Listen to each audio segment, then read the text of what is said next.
ਸਾਰੇ ਬੱਚਿਆਂ ਨੂੰ ਜੈ ਯਿਸੂ ਮਸੀਹ ਦੀ। ਅੱਜ ਆਪਾਂ 7th ਕਲਾਸ ਦਾ 3rd ਚੈਪਟਰ ਕਰਾਂਗੇ। ਤੁਹਾਡੇ 3rd ਚੈਪਟਰ ਦਾ ਨਾਮ ਹੈ ਜਿਰਮੀਆ ਨਬੀ। ਜਿਰਮੀਆ ਨਬੀ ਨੂੰ ਵੈਣ ਪਾਉਣ ਵਾਲਾ ਨਬੀ ਵੀ ਕਿਹਾ ਜਾਂਦਾ ਹੈ ਕਿਉਂਕਿ ਉਸਨੇ ਯਹੂਦਾ ਦੇ ਰਾਜ ਅਤੇ ਯਰੂਸ਼ਲਮ ਉੱਤੇ ਆਉਣ ਵਾਲੀਆਂ ਵਿਪਤਾਵਾਂ ਅਤੇ ਨਾਸ਼ ਬਾਰੇ ਭਵਿੱਖਬਾਣੀ ਕੀਤੀ। ਯਿਰਮੀਆ ਨਬੀ ਦੇ ਨਾਮ ਦਾ ਅਰਥ ਹੈ ਖੁਦਾ ਉੱਚਾ ਕਰਦਾ ਹੈ।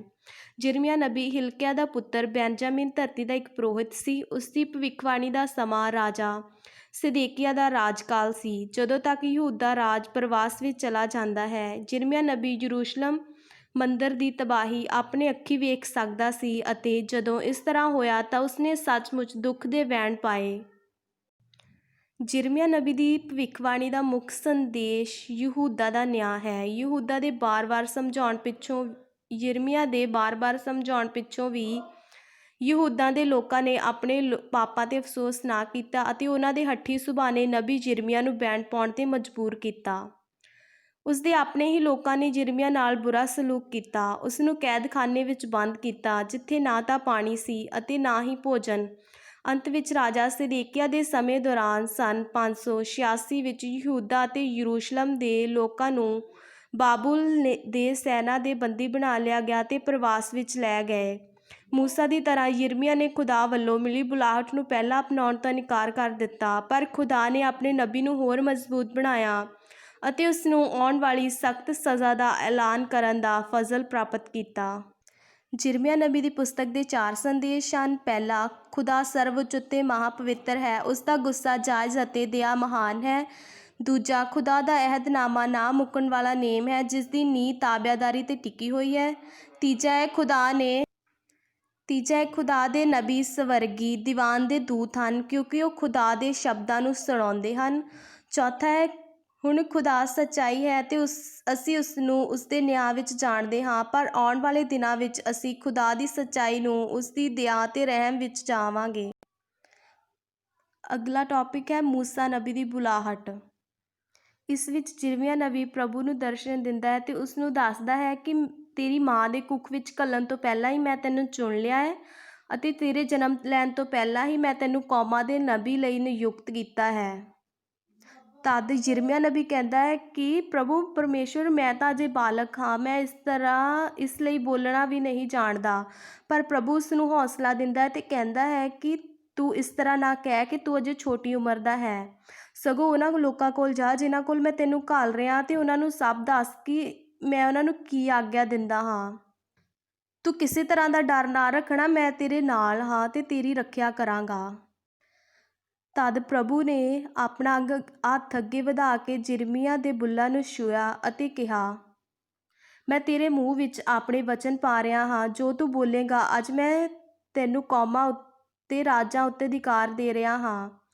ਤੂੰ ਚਾਹੇ ਤਾਂ ਉਹਨਾਂ ਨੂੰ ਜੜ੍ਹਾਂ ਤੋਂ ਪੁੱਟ ਕੇ ਸੁੱਟ ਦੇ ਜਾਂ ਉਹਨਾਂ ਨੂੰ ਨਾਸ਼ ਕਰ ਸਕਦਾ ਹੈ। ਜੇਕਰ ਤੂੰ ਚਾਹੇ ਤਾਂ ਉਹਨਾਂ ਨੂੰ ਦੁਬਾਰਾ ਉਸਾਰ ਕੇ ਖੜਾ ਵੀ ਕਰ ਸਕਦਾ ਹੈ। ਇਸ ਤਰ੍ਹਾਂ ਅਸੀਂ ਦੇਖਦੇ ਹਾਂ ਕਿ ਨਬੀ ਜਿਰਮੀਆ ਨੂੰ ਬੁਲਾਹਟ ਦਿੱਤੀ ਤਾਂ ਇਸ ਤੋਂ ਅਸੀਂ ਸਿੱਖਦੇ ਹਾਂ ਕਿ ਖੁਦਾ ਨੇ ਹਰ ਇੱਕ ਇਨਸਾਨ ਲਈ ਯੋਜਨਾ ਬਣਾਈ ਹੈ। ਖੁਦਾ ਆਪਣੀ ਅਤੇ ਆਪਣੇ ਲੋਕਾਂ ਦੀ ਸੇਵਾ ਲਈ ਲੋਕਾਂ ਨੂੰ ਚੁਣਦਾ ਹੈ। ਸਾਨੂੰ ਆਪਣੀ ਈਸਾਈ ਜੀਵਨ ਦੀ ਬੁਲਾਹਟ ਵਿੱਚ ਇਮਾਨਦਾਰੀ ਨਾਲ ਜੀਵਨ ਬਸਰ ਕਰਨਾ ਚਾਹੀਦਾ ਹੈ। ਅਗਲੇ ਟੌਪਿਕ ਵਿੱਚ ਜਿਰਮੀਆ ਨੂੰ 2 ਦਰਸ਼ਨ ਦਿਖਾਈ ਦਿੰਦੇ ਹਨ। ਪਹਿਲੇ ਦਰਸ਼ਨ ਵਿੱਚ ਉਸਨੂੰ ਬਦਾਮ ਦੇ ਰੁੱਖ ਦੀ ਇੱਕ ਟਹਿਣੀ ਦਿਸਦੀ ਹੈ ਅਤੇ ਦੂਜੇ ਵਿੱਚ ਉਸਨੂੰ ਉਬਲਦਾ ਹੋਇਆ ਦੇਗਾ ਦਿਸਦਾ ਹੈ, ਜੋ ਉੱਤਰ ਦੀ ਦਿਸ਼ਾ ਵੱਲ ਹੈ ਅਤੇ ਇੱਕ ਪਾਸੇ ਨੂੰ ਅੱਗੇ ਆਉਣ ਵਾਲਾ ਹੈ। ਤਦ ਪ੍ਰਭੂ ਜਿਰਮੀਆ ਨੂੰ ਇਹਨਾਂ ਦੋਨਾਂ ਦਰਸ਼ਨਾਂ ਰਾਹੀਂ ਸਮਝਾਉਂਦਾ ਹੈ ਕਿ ਉੱਤਰ ਦੀ ਦਿਸ਼ਾ ਵਿੱਚ ਇਸ ਧਰਤੀ ਦੇ ਲੋਕਾਂ ਦਾ ਨਾਸ਼ ਦਾ ਦੇਗਾ ਉਬਲੇਗਾ, ਕਿਉਂਕਿ ਮੈਂ ਸਭ ਉੱਤਰੀ ਰਾਜਿਆਂ ਨੂੰ ਸੱਦ ਰਿਹਾ ਹਾਂ। ਉਹ ਰਾਜੇ ਆਪਣੇ ਸਿੰਘਾਸਣ ਯਰੂਸ਼ਲਮ ਦੇ ਫਾਟਕਾਂ ਸਾਹਮਣੇ ਅਤੇ ਕੰਧਾਂ ਦੇ ਚਾਰੇ ਪਾਸੇ ਅਤੇ ਯਹੂਦਾ ਦੇ ਹੋਰ ਨਗਰਾਂ ਦੇ ਦੁਆਲੇ ਵੀ ਲਾਉਣਗੇ। ਮੈਂ ਲੋਕਾਂ ਨੂੰ ਉਹਨਾਂ ਦੇ ਪਾਪਾਂ ਦੀ ਸਜ਼ਾ ਦੇਵਾਂਗਾ। ਉਹਨਾਂ ਨੇ ਮੈਨੂੰ ਤਿਆਗ ਕੇ ਦੂਜੇ ਦੇਵਤਿਆਂ ਦੀ ਪੂਜਾ ਕੀਤੀ ਹੈ। ਪ੍ਰਭੂ ਜਿਰਮੀਆ ਨੂੰ ਕਹਿੰਦਾ ਹੈ, ਤੂੰ ਸਭ ਜਾ ਕੇ ਉਹਨਾਂ ਲੋਕਾਂ ਨੂੰ ਦੱਸ। ਜਦੋਂ ਤੂੰ ਲੋਕਾਂ ਨੂੰ ਇਹ ਸਭ ਕੁਝ ਦੱਸੇਂਗਾ ਤਾਂ ਸਾਰੇ ਰਾਜੇ, ਅਧਿਕਾਰੀ ਅਤੇ ਪੁਰੋਹਿਤ ਅਤੇ ਸਧਾਰਨ ਲੋਕ ਵੀ ਤੇਰੇ ਵਿਰੁੱਧ ਹੋ ਜਾਣਗੇ, ਪਰ ਤੂੰ ਉਹਨਾਂ ਸਾਹਮਣੇ ਨਾ ਡਰਨਾ। ਮੈਂ ਤੈਨੂੰ ਬੋਲਣ ਦੀ ਸ਼ਕਤੀ ਦੇਵਾਂਗਾ। ਇਸ ਦਰਸ਼ਨ ਵਿੱਚ ਖੁਦਾ ਕਹਿੰਦਾ ਹੈ ਕਿ ਅਸੀਂ ਕੇਵਲ ਇੱਕ ਖੁਦਾ ਦੀ ਉਪਾਸਨਾ ਕਰੀਏ। ਅੱਗੇ ਪ੍ਰਭੂ ਕਹਿੰਦਾ ਹੈ ਕਿ ਇਸਰਾਇਲ ਦੇ ਲੋਕਰ, ਜੇਕਰ ਤੁਸੀਂ ਮੇਰੇ ਵੱਲ ਮੁੜਨਾ ਚਾਹੁੰਦੇ ਆ ਤਾਂ ਮੇਰੇ ਕੋਲ ਵਾਪਸ ਆ ਜਾਵੋ ਅਤੇ ਘਿਨਾਉਣੇ ਦੇਵਤਿਆਂ ਨੂੰ ਮੇਰੇ ਸਾਹਮਣੇ ਦੂਰ ਕਰ ਦੇਵੋ ਅਤੇ ਕੇਵਲ ਮੇਰੇ ਉੱਤੇ ਹੀ ਪੂਰਨ ਵਿਸ਼ਵਾਸ ਰੱਖੋ। ਤਦ ਸਾਰੀਆਂ ਕੌਮਾਂ ਹੀ ਮੇਰੇ ਤੋਂ ਅਸੀਸ ਮੰਗਣਗੀਆਂ ਅਤੇ ਉਹ ਮੇਰੀ ਮਹਿਮਾ ਕਰਨਗੀਆਂ। ਅਗਲਾ ਟੌਪਿਕ ਹੈ ਕਿ ਜਿਰਮੀਆ ਦਾ ਮੰਦਰ ਵਿੱਚ ਪ੍ਰਚਾਰ ਕਰਨਾ।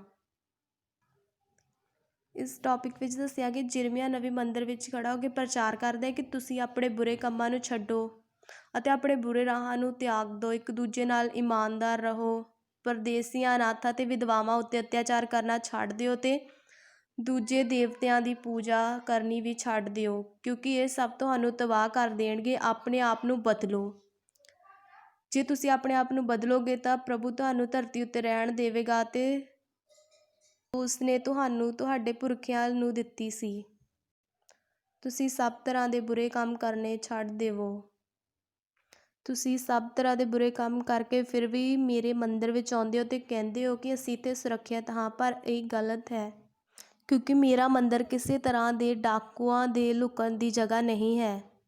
ਅਗਲਾ ਟੌਪਿਕ ਹੈ ਜਿਰਮੀਆ ਘੁਮਿਆਰ ਦੇ ਘਰ। ਤਦ ਪ੍ਰਭੂ ਜਿਰਮੀਆ ਨੂੰ ਘੁਮਿਆਰ ਦੇ ਘਰ ਵਿੱਚ ਸਾਡੇ ਲਈ ਇੱਕ ਸੰਦੇਸ਼ ਦਿੰਦਾ ਹੈ।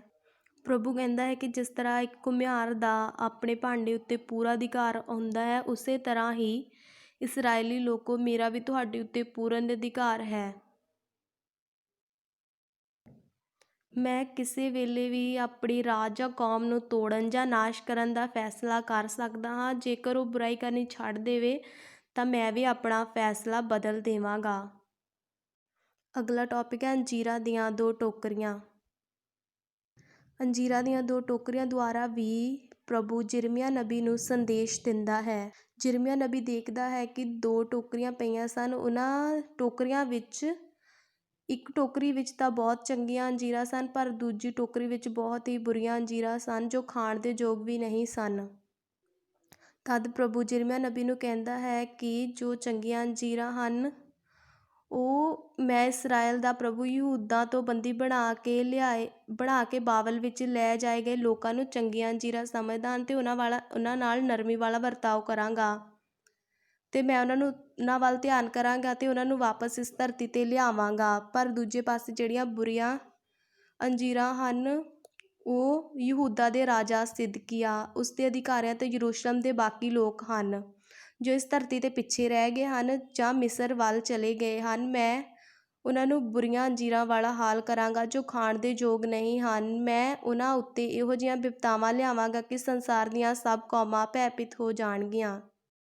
ਅਗਲਾ ਟੌਪਿਕ ਹੈ ਜਿਰਮੀਆ ਦੀ ਪ੍ਰਾਰਥਨਾ। ਜਿਰਮੀਆ ਨਬੀ ਪ੍ਰਭੂ ਅੱਗੇ ਪ੍ਰਾਰਥਨਾ ਕਰਦਾ ਹੈ ਕਿ ਹੇ ਪ੍ਰਭੂ, ਤੂੰ ਹੀ ਸਰਵਸ਼ਕਤੀਮਾਨ ਪਰਮੇਸ਼ਵਰ ਹੈ। ਆਕਾਸ਼ ਅਤੇ ਧਰਤੀ ਤੇਰੇ ਰਚੇ ਹਨ। ਤੇਰੇ ਲਈ ਕੋਈ ਵੀ ਕੰਮ ਕਰਨਾ ਕਠਿਨ ਨਹੀਂ ਹੈ। ਤੂੰ ਹਜ਼ਾਰਾਂ ਲੋਕਾਂ ਉੱਤੇ ਆਪਣਾ ਪਿਆਰ ਪ੍ਰਗਟ ਕਰਦਾ ਹੈ। ਤੂੰ ਉਹਨਾਂ ਦੇ ਪਾਪਾਂ ਦੇ ਕਾਰਨ ਉਹਨਾਂ ਨੂੰ ਸਜ਼ਾ ਵੀ ਨਹੀਂ ਦਿੰਦਾ, ਪਰ ਉਹਨਾਂ ਨੂੰ ਜੇਕਰ ਉਹ ਪਛਤਾਵਾ ਕਰਕੇ ਤੇਰੇ ਪਿੱਛੇ ਆਉਣਾ ਚਾਹੁੰਦੇ ਹਨ ਤਾਂ ਤੂੰ ਉਹਨਾਂ ਨੂੰ ਮਾਫ਼ ਕਰ ਦਿੰਦਾ ਹੈ। ਤੇਰੀ ਸ਼ਕਤੀ, ਵੱਡੀ ਅਤੇ ਬਲ ਦੀ ਵਰਤੋਂ ਕਰਕੇ ਆਪਣੇ ਲੋਕ ਇਸਰਾਇਲ ਤੋਂ ਮਿਸਰ ਵਿੱਚ ਕੱਢ ਕੇ ਲਿਆਇਆ। ਤੂੰ ਹੀ ਉਹਨਾਂ ਨੂੰ ਸੁੰਦਰ ਅਤੇ ਉਪਜਾਊ ਸ਼ਕਤੀ ਦਿੱਤੀ। ਆਪਣੀ ਪ੍ਰਾਰਥਨਾ ਵਿੱਚ ਜਿਰਮੀਆ ਨਬੀ ਖੁਦਾ ਨੂੰ ਸਰਵਉੱਚ ਅਤੇ ਮਹਾਨ ਕਹਿੰਦਾ ਹੈ। ਅਗਲਾ ਟੌਪਿਕ ਹੈ ਜਿਰਮੀਆ ਨਬੀ ਦੀ ਗ੍ਰਿਫਤਾਰੀ। ਜਦੋਂ ਜਿਰਮੀਆ ਨਬੀ ਯਰੂਸ਼ਲਮ ਤੋਂ ਬਿਨਯਾਮੀਨ ਦੇ ਇਲਾਕੇ ਵਿੱਚ ਆਪਣੇ ਘਰ ਨੂੰ ਜਾਂਦਾ ਹੈ ਤਾਂ ਰਸਤੇ ਵਿੱਚ ਉੱਥੇ ਉਹਨਾਂ ਨੂੰ ਪਹਿਰੇਦਾਰਾਂ ਦੇ ਅਧਿਕਾਰੀ ਜਿਰੀਆ ਮਿਲਦਾ ਹੈ ਜੋ ਹਨਨਿਆ ਦਾ ਪੋਤਾ ਅਤੇ ਸ਼ਲਮਿਆ ਦਾ ਪੁੱਤਰ ਸੀ।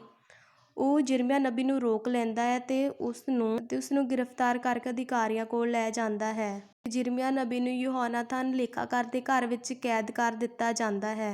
ਤਦ ਉੱਥੇ ਹੋਰ ਅਧਿਕਾਰੀਆਂ ਅਤੇ ਰਾਜਾ ਨੂੰ ਜਿਰਮੀਆ ਨਬੀ ਪੁੱਛਦਾ ਹੈ ਕਿ ਮੈਂ ਤੁਹਾਡੇ ਵਿਰੁੱਧ ਕਿਹੜਾ ਅਪਰਾਧ ਕੀਤਾ ਹੈ। ਰਾਜਾ ਸਿਦਕੀਆ ਨੇ ਹੁਕਮ ਦਿੱਤਾ ਹੈ ਕਿ ਤੈਨੂੰ ਮਹਿਲ ਦੇ ਵਿਚਲੀ ਕੈਦ ਵਿੱਚ ਬੰਦ ਕਰ ਦਿੱਤਾ ਜਾਵੇ। ਮੈਂ ਉੱਥੇ ਕੈਦ ਰਹਾ ਅਤੇ ਮੈਨੂੰ ਲਾਂਗਰੀਆਂ ਦੀ ਗਲੀ ਵਿੱਚ ਹਰ ਦਿਨ ਇੱਕ ਰੋਟੀ ਦਾ ਟੁਕੜਾ ਮਿਲਦਾ ਰਿਹਾ, ਜਦੋਂ ਤੱਕ ਕਿ ਸਾਰੇ ਸ਼ਹਿਰ ਵਿੱਚ ਰੋਟੀ ਖਤਮ ਨਾ ਹੋਈ। ਇਸ ਤਰ੍ਹਾਂ ਅਸੀਂ ਦੇਖਦੇ ਹਾਂ ਕਿ ਜਿਰਮੀਆ ਨਬੀ ਨੇ ਭੁੱਖ ਪਿਆਸ ਦੇ ਬਾਵਜੂਦ ਵੀ ਖੁਦਾ ਦਾ ਰਸਤਾ ਨਹੀਂ ਛੱਡਿਆ ਅਤੇ ਖੁਦਾ ਦੀ ਮਹਿਮਾ ਕਰਦਾ ਰਿਹਾ।